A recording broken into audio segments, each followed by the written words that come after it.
आमशा पेडवेजी, आमशा पेडवेजी. अध्यक्ष महोदय, आदिवासींसाठी हा महत्त्वाचा विषय आहे.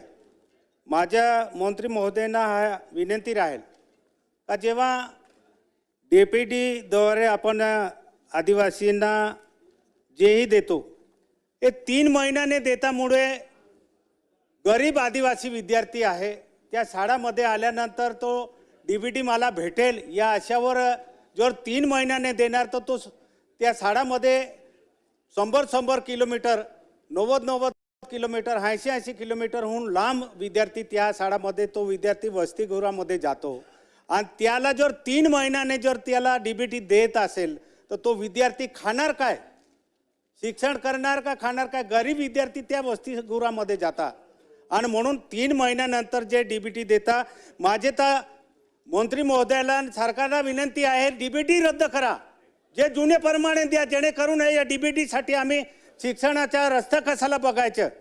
वर्षानुवर्ष तोच विषय आमचा चालू आहे. म्हणून माझी पहिले स्पेसिफिक मंत्री महोदयांना विनंती आहे का DPT रद्द करा.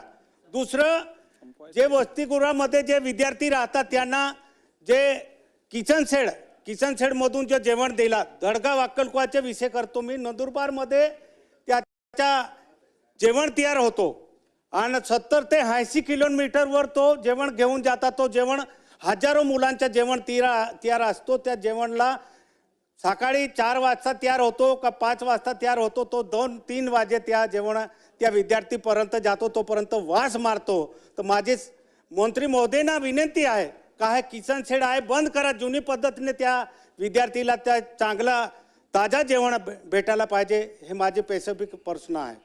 अध्यक्ष महोदय,